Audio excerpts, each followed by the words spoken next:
Hey everybody, good morning. Mestre Sukuri. A little bit of music for you guys to get your day started.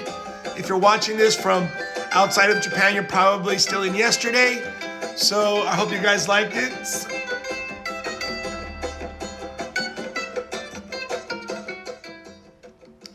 Happy Monday morning. It's great to be here with you guys.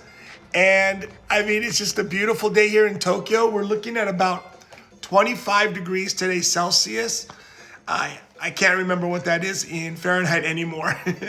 Okay, guys, you won't believe what my wife found. So she saw my video about me talking about video cassettes and how we used to get like video cassettes for like $50 back like 20 years ago, and before DVDs of Capoeira, or people would copy them and then we would have it. Well, how's this?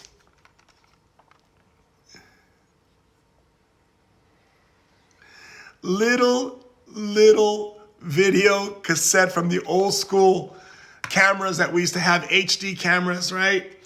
It's a Sony DV M60, 60-minute tape. Look at this. My son is 14 years old. And when I showed him this morning before he went to school, he was like, "What's that? What's that?" I was like, "It's a relic from a time gone by." Right? I can't believe my wife found all these different things. This is actually a great tape, and I recommend it. If you're into capoeira, check out Dance Brazil. It's produced, and it's a concept I believe that was brought up by Mestre in New York years ago. And he's taken capoeira and Afro-Brazilian arts to a whole new level. I've never met Mestre.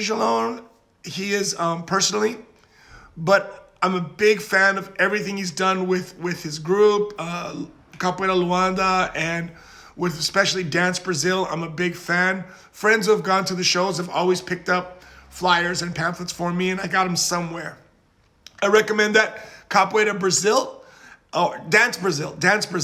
So in New York under Mestre. Now, remember when we used to, then came the next generation. Remember when we used to buy stuff like this? Man, this one isn't too old, 2007. I say too old, right? Now, I remember, here's another one that was really funny. Here's a picture and a DVD we produced here with how to play the berimbau. And I can't even remember what year this is, but this is Mestre Linguiça, right? When we used to have mycapoeirashop.com, everything written in Japanese with the berimbau picture and everything. Here's a picture of me when I was really young. So just going down memory lane, a couple of other things we did. 3 different how-to DVDs that we used to sell back in the day. I remember when we used to sell these were actually about $30 each on our homepage. And we sold a lot of DVDs. We made basic capoeira movements, explain movements, basic acrobatic, and then we did footwork and body mechanics, right? And that DVD actually I still have. Here's an old Capoeira Senzala VHS. And I'm thinking about this, right? And this morning I was like, when my wife gave me this stuff, I was like, wow, there's so much stuff that we actually had and we no longer have. And it's kind of, I feel very lucky to have had the opportunity to collect all that different material and different capoeira information. And I think today, right, a lot of times what we're doing is we're reinterpreting a lot of information.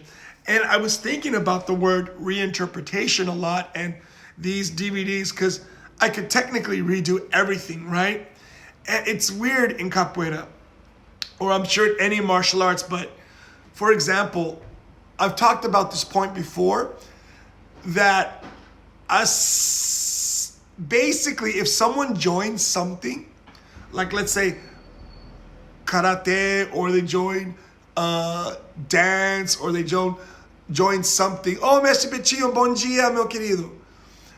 If somebody joins something, like let's say capoeira or anything, did you know that I've heard that the average is 1 year to 1 year and a half for someone to join like taekwondo or capoeira or something, right? Think about all the people. I'm gonna try to use this.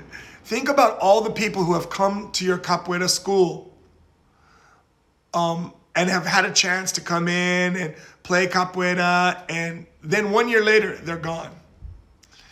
And I want to talk about something that I put in my new book, Capoeira Fire. The link's below. Guys, if you like what I'm doing, please pick up my book.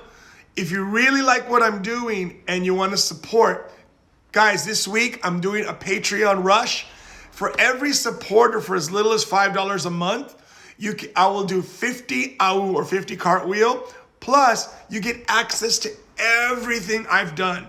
There's so much stuff on Patreon that if you think I put out a lot regularly, it's about this much. What I put on Patreon is already like that. So join my Patreon, support me.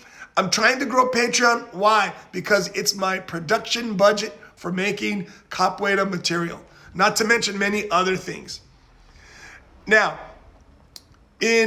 when we talk about capoeira, I've talked about this before, and I want to talk about it because it kind of reminds me of how we develop our capoeira, groups, how we develop our capoeira jobs, right?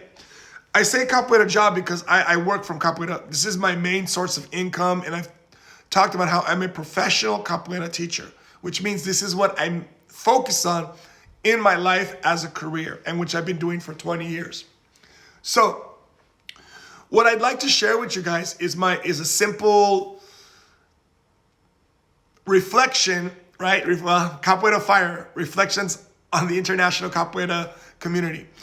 So remember that if a person comes to your capoeira school or joins your capoeira team or comes for a trial, even someone who you don't think is going to do capoeira, don't forget to welcome them.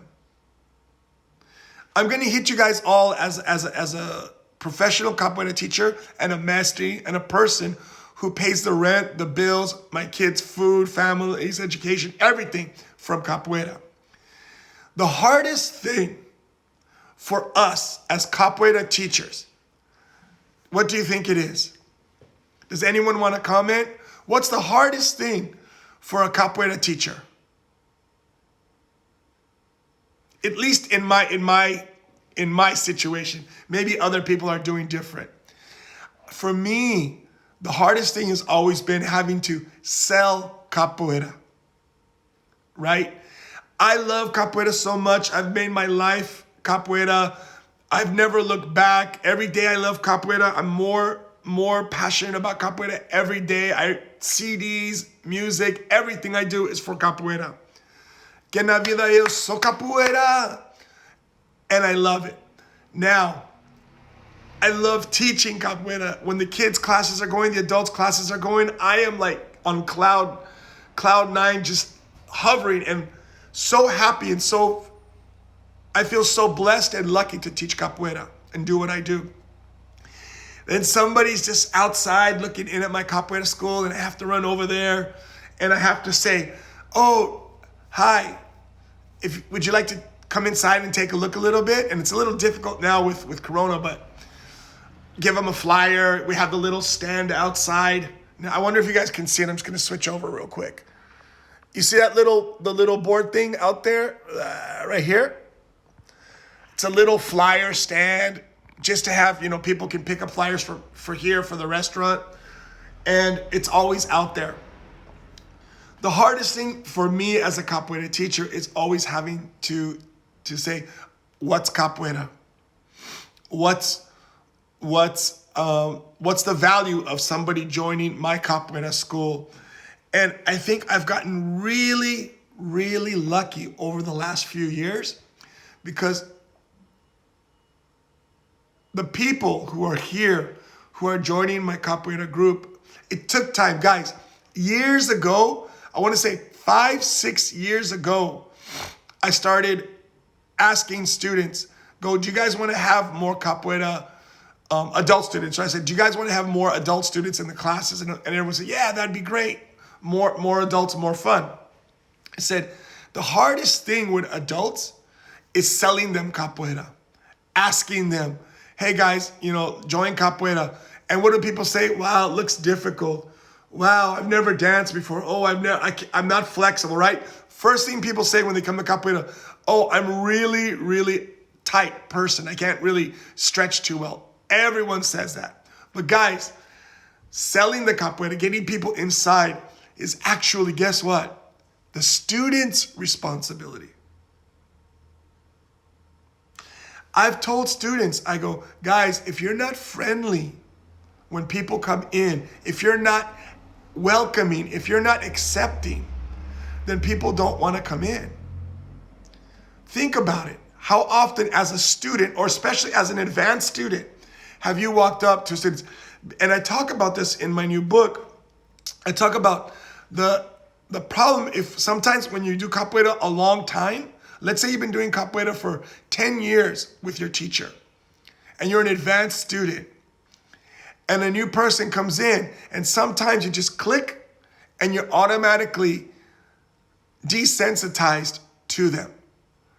You think, oh, new people come, new people go. New people come, new people go. But it's actually the responsibility of the older students to help to explain what's capoeira, to welcome the students too. Guys, try this. How about, this is your first day? Oh, let's train together. Mestre, can me and the new person train together? Ask them their name. Make them feel welcome. And actually, I've done this with my students, and since then, we get a lot more students. It's easier to get new students. In the kids' classes, who's responsible to help the Mestre or the Mestra to get their new students? Moms and dads. Guys, nothing sells the Academia or the Capoeira more than anybody except the teacher. Because people are already, in a way, kind of have not a standoffish, but let's call it like a plastic filter. Oh, it's the teacher. It's just like somebody coming up to you at a restaurant and say, oh, I just want a hamburger. Oh, well, you should have the deluxe set. It's more expensive, blah, blah. And you kind of turn there and go, okay, yeah, you're just trying to sell me something. But imagine if you guys, as students, were able to get more involved supporting your teacher. How welcoming are you? Do you say, yeah, no, this place is great. If you know your teacher has extra stuff like me, like, DVDs that are just lying around, do you ever pick them up so you can study them? I'm saying this because I think I'm really lucky. My students do a lot for me. I can't tell you how I feel. I'm the luckiest teacher in the world. I have amazing students, and they do so much for me outside of the hall. That's what motivates me and inspires me to keep going all the time. A lot of time, my students will say, oh, Mestre, you're always doing, you're always going, you're always positive. Well, actually, it's a reflection of them. They energize me. So students, let's energize capoeira with the pandemic coming to an end, especially in the United States. Especially, friends of mine, like, regarding got Mestre Betinho, chamo meu rei. Really good friend, Mestre Galego in Sacramento. I'm just shouting out some names. My grande irmão, Mestre Batata. There's a lot of people who slowly things are opening up. And guys, we suffered. It was difficult for us to do what we do, especially during the pandemic. If you'd like to show your appreciation, help support your teachers. Okay? And I mean, when new people come in to check it out as we get back to moving, jump up in front. Welcome the new students. Welcome people to come in. Welcome the parents. Talk about how great the class is. Don't overdo it, but be involved in helping to bring new people in. Your teachers will appreciate it. I know I do. I'm hoping that after this pandemic is over, I'll be able to grow my adults classes again, because that's been the hardest thing during the pandemic. The kids classes have been amazing. I'm blessed and I'm very grateful for everything that I have. We're joining and everyone's doing things more online. I'm doing the same thing. So guys, today's video, I just wanted to share some fun things for you guys. And hold on. I think it's the phone. I'm going to make a bad joke. Hello? I probably could do that with my son and he would probably try to answer the phone. I've done that with a cassette tape. They thought it was an iPhone. Guys, support your teachers. Help them regain student retention. Help them regain new students. Help them gain new students. And guys, never lose faith in playing capoeira, right? If you felt like, oh, I've been out of capoeira for a year or 6 months, I don't know if I want to go back. Now's a perfect time to get back in shape and to get back to capoeira. Guys, have a beautiful and blessed day. Don't forget, Patreon Rush this week. Guys, I want to see, if I get 30 people, I'll have to do 1,500 cartwheels. Ahoos. I don't mind. It won't be all in one day, but I'll do my best. I'll try to get it done within a week. I've already got 50 from somebody who just signed up for $5 yesterday. Guys, any bit helps. Capoeira University starts Saturday. This Saturday, May 15th. Join up. From $5 to $10, you get to watch everything. $25, you're an officially enrolled in Capoeira University. First 2 classes are about Brazilian slavery. Guys, let's go. Let's grow capoeira. I really believe capoeira will be more amazing and more popular post-pandemic. And I'm going to do my best to support people and to do what I can to make capoeira grow. Have a great day. Mestre.